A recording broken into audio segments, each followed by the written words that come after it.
এই বিজিগত রয়েছে। কিন্তু যেই সমস্ত তথাকথিত মুক্তচিন্তক বুদ্ধিজীবীরা এই রাজ্যে একের পর এক মিছিল করেন, গাজা প্যালেস্তাইন নিয়ে মিছিল করেন, গীতা পাঠে সংখ্যালঘু প্যাটিস বিক্রেতাকে দুটো চড়থাপ্পড় মারার জন্য কেঁদে পুকুর ভরাট করেন, আন্দোলনের পর আন্দোলন করেন, হাইকোর্টে মামলা করেন, কিন্তু তাদেরকে দীপুচন্দ্র দাস যখন মেরে হত্যা করে জিহাদিরা, কেন তাদেরকে খুঁজে পাওয়া যায় না? বাংলাদেশে ইউনূস এবং পশ্চিমবঙ্গে মমতা ব্যানার্জি, পশ্চিমবঙ্গে জেহাদিদের এনার্জি, মমতা ব্যানার্জি একই কয়েনের এপিটার ওপিট। পশ্চিমবঙ্গে একই কাজ মমতা বন্দ্যোপাধ্যায় করছেন। মমতা বন্দ্যোপাধ্যায় একই কাজ করছেন। তিনি বলছেন হিন্দু ধর্মকে গান্দা ধর্ম। তার মেয়র ফিরাদ হাকিম, জনাব ফিরাদ হাকিম কি বলেছেন? তিনি বলেছেন যারা মুসলমান ধর্মে, ইসলাম ধর্মে জন্মগ্রহণ করেননি তারা হচ্ছে হতভাগা দুর্ভাগা, অতএব তাদেরকে দাওয়াতে ইসলাম দিয়ে তাদেরকে মুসলিম ধর্মে কনভার্ট করতে হবে। এই সমস্ত পরিস্থিতি আমরা পশ্চিমবঙ্গে দেখতে পাচ্ছি। মুর্শিদাবাদে কিভাবে প্রকাশ্য দিবালোকে একজন বাবা ছেলে, হিন্দু বাবা ছেলেকে প্রকাশ্য দিবালোকে খুন করা হয়েছে, হিন্দুদের বাড়ি মার্ক করে করে সেখানে বম্বিং করা হয়েছে, মারার জন্য আঘাত করা হয়েছে, হিন্দুদের দোকানপাট লুট করা হয়েছে। 21 সালে ভোট পরবর্তী হিংসায় বিদ্যার্থী পরিষদ, অখিল ভারতীয় বিদ্যার্থী পরিষদের কোচবিহার জেলা সহ সংযোজক, যেহেতু সে হিন্দু, সে সংখ্যালঘু সেই গ্রামে, যেহেতু সে এবিভিপি করতো, তার বাড়ির থেকে, তার ক্ষেত থেকে ফসল কেটে নিয়ে যাওয়া হয়, গোয়াল থেকে গরু নিয়ে যাওয়া হয় এবং বিরোধী ছাত্র সংগঠন করার অপরাধে তার পাড়াতে সালিসি সভা বসানো হয় এবং তাকে জরিমানা দিতে হয়, জিজিয়া কর দিতে হয়। এটা কি মোগল আমল চলছে? এখানে কি মোগল আমল চলছে? আমরা কি এখনো পরাধীনতা শৃঙ্খল থেকে বেরোতে পারিনি? একই পরিস্থিতি আমরা পশ্চিমবঙ্গে দেখতে পাচ্ছি। বাংলাদেশে ইউনূস, পশ্চিমবঙ্গে মমতা ব্যানার্জি, জিহাদিদের এনার্জি। তাই পশ্চিমবঙ্গে রাজনৈতিক পরিবর্তন অত্যাবশ্যক হয়ে দাঁড়িয়েছে। জাতীয়তাবাদী সমাজে, হিন্দু সমাজে যদি সার্ভাইভ করতে চাই তো পশ্চিমবঙ্গে রাজনৈতিক পরিবর্তন অত্যাবশ্যক হয়ে দাঁড়িয়েছে। বাংলাদেশে দীপুকে জ্বালানোর পরও কিন্তু লক্ষ্য করা গিয়েছে বিভিন্ন বাড়িঘর জ্বালিয়ে দিচ্ছে এবং তাদের যে যে ধরনের তারা কাজকর্ম চলে যাচ্ছে সেই বিষয়টা আপনারা কিভাবে দেখছেন? এটা নতুন ঘটনা নয়, আপনারা সকলেই দেখেছেন। শিয়ালকোটের ঘটনা যদি আমি উদাহরণস্বরূপ দিই, 1946 সালে শিয়ালকোট যখন ভারত বিভাজন হয়েছিল তখন সেখানে ভোটিং হয়েছিল যে সেখানকার জনগণ ভারতের পক্ষে থাকতে চায় নাকি পাকিস্তানের পক্ষে থাকতে চায়। সেখানে 2.5 লক্ষ হিন্দু ছিল, হিন্দুরা সেখানে ঠিকমতো ভোটাধিকার প্রয়োগ করেনি, অলসতার কারণে হোক বা অন্য কারণে হোক সেটি পাকিস্তানের অঙ্গীভূত হয়ে যায়। সেই শিয়ালকোটে 2.5 লক্ষ হিন্দু ছিল, এখন 500 হিন্দুও নেই। একই পরিস্থিতি আমরা বাংলাদেশে দেখতে পাচ্ছি। আগে কত হিন্দু ছিল, এখন কত হিন্দু রয়েছে। এই জন্য শরৎচন্দ্র চট্টোপাধ্যায়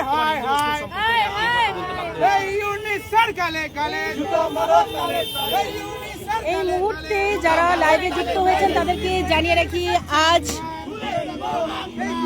অখিল ভারতীয় বিদ্যার্থী পরিষদের পক্ষ থেকে তাদের এই বিক্ষোভ কর্মসূচি একেবারেই আমরা জানিয়ে রাখি বারংবার বিভিন্ন যে আমরা দেখতে পাচ্ছি শহর শিলিগুড়ি জুড়ে যে সংগঠনের পক্ষ থেকে একেবারেই যে ইউনিসের যে বাংলাদেশে যে ইউনিস সরকারে বাংলাদেশের যে কর্মসূচি যে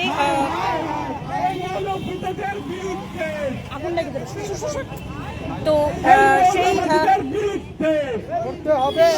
সেই বিরুদ্ধে কিন্তু আজ তারা কিন্তু রুখে দাঁড়াতে আজ অখিল ভারতীয় বিদ্যার্থী পরিষদের পক্ষ থেকে লক্ষ্য করা যাচ্ছে তারা ইউনিসের কুশপুতুল দাহ করে এই মুহূর্তে শিলিগুড়ির ভেনাস মোড়ে তাদের বিক্ষোভ কর্মসূচি আমরা এক এক করে সেই সমস্তটাই আপনাদের কাছে এই প্রতিবেদনের মাধ্যমে তুলে ধরার চেষ্টা করছি।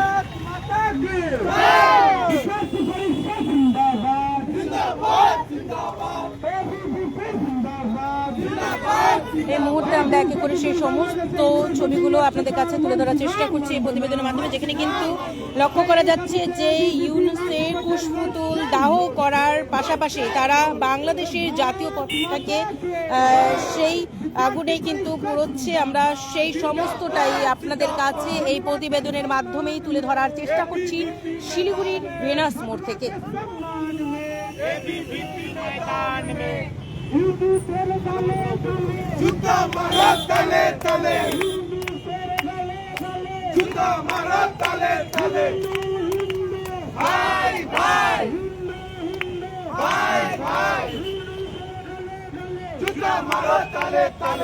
মূলত আজ আপনাদের কি কর্মসূচি রয়েছে বিস্তারিত একটু জানাবেন এবং সমস্তটা একটু দেখুন, বাংলাদেশের ঘটনা সকলেই অবগত রয়েছে যে দীপুচন্দ্র দাস তাকে যেভাবে মারা হয় এবং তারপর তার জীবন্ত শরীরকে যেভাবে জ্বালাই দেওয়া হয়, তারপরেই আমরা দেখতে পেলাম যে আবার বাংলাদেশে আরেক হিন্দু ভাইকে তাকে মেরে ফেলা হলো।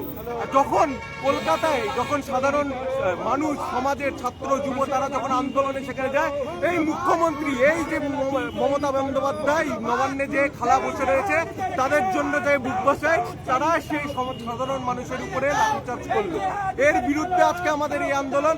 হিন্দুরা সব জায়গায় নিপীড়িত, বঞ্চিত, তাদেরকে যেভাবে মারা হচ্ছে এবং পশ্চিমবঙ্গকে বাংলাদেশ রূপে পরিণত করা হচ্ছে। আজকে পশ্চিমবঙ্গে আমরা দেখতে পারলাম বি টিম হিসাবে কাজ করছে হুমায়ুন কবির, সেখানে আজকে পশ্চিমবঙ্গের চেয়ে বাবুরি ধাঁচা তৈরি করছে।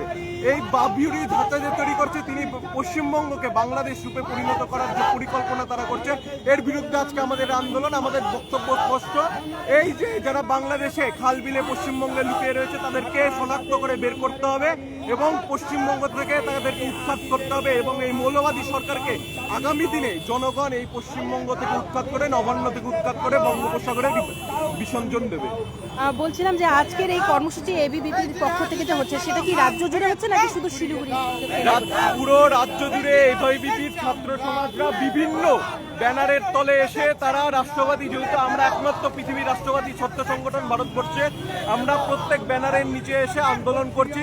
আজকে যখন আমরা দেখতে পারলাম যে কলকাতায় এই ধরনের একজন ছাত্রের রক্তাক্ত করা হলো পুলিশের দ্বারা, আমরা বাধ্য হয়েছি রাস্তায় নামতে এবং আগামী দিনে আমরা আরো বড় থেকে বড় আন্দোলন সংগঠিত করবো গোটা রাজ্য জুড়ে। তবে দীপুচন্দ্র দাসকে এভাবে মেরে ফেলার পরও কিন্তু লক্ষ্য করা গিয়েছে বাংলাদেশে যে বাড়ি ঘরগুলো রয়েছে তা পুড়িয়ে ফেলা হচ্ছে, তার পাশাপাশি আরো একজনকে মারা হলো। একের পর এক এই ধরনের ঘটনা হিন্দুদের উপর কি বলবেন সে বিষয়ে? কারণ বাংলাদেশের যারা সংখ্যার লোকেরা রয়েছে তারা কিন্তু এখানে এসে, আমাদের এখানকার অর্থাৎ শিলিগুড়িতে এসে বিভিন্ন যে আইভিএফ সেন্টারগুলো রয়েছে সেখানে সুবিধা নিচ্ছে, হাসপাতালের সুবিধা নিচ্ছে, পড়ার ক্ষেত্রে তাদেরকে একটা আলাদা জায়গা করে দেওয়া হয়, সেই বিষয়গুলো কি? দেখুন, আপনারা সকলেই জানেন যেখানে হিন্দুরা সংখ্যালঘু সেখানে তারা সুরক্ষিত নয়। আজকে 10 জন মুসলিমের মাঝখানে একজন হিন্দু সুরক্ষিত থাকতে পারে, কিন্তু 10 জন মুসলিমের মাঝখানে একজন হিন্দু তারা সে সুরক্ষিত থাকতে পারে না। তাদের মাইন্ডসেট এরকম যে তারা কাফির বলে, তারা হিন্দুদেরকে মেরে ফেলে এবং এই সরকারই তাদেরকে যে সাপোর্ট করছে। যারা বাংলাদেশের উপরে আঁচ আসলে এই মুখ্যমন্ত্রী যে বুক বাসায় এবং তার বিধিম হিসাবে এখন নতুন এসেছে হুমায়ুন কবির, নতুন মার্কেটে নতুন প্রোডাক্ট এসেছে বাংলাদেশিদেরকে সহায়তা করার জন্য, তাদেরকে আশ্রয় দেওয়ার জন্য। আমাদের বক্তব্য স্পষ্ট, সমস্ত ভিসা ক্যান্সেল করতে হবে এবং প্রত্যেক বাংলাদেশি যারা এখানে খালে বিলে লুকিয়ে রয়েছে তাদেরকে শনাক্ত করতে হবে এবং এখান থেকে উৎখাত করে বাংলাদেশে রিপোর্ট করতে হবে। এবং আমাদের ভারত সরকারের কাছে এটাই আবেদন থাকবে, হিন্দুদের জন্য বর্ডার খুলে দেওয়া হোক, দরজা খুলে দেওয়া হোক। তারা সেই অন্য দেশে সুরক্ষিত নয়, হিন্দুদের জন্য একটাই দেশ আছে পুরো পৃথিবীতে, ওটা হচ্ছে ভারতবর্ষ।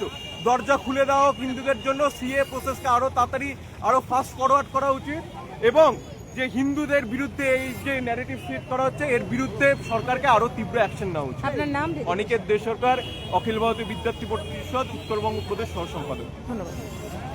আপাতত আমরা এখানেই বিদায় নিচ্ছি। আগামী আরো আপডেটের জন্য পর্দা নজর রাখুন। ধন্যবাদ।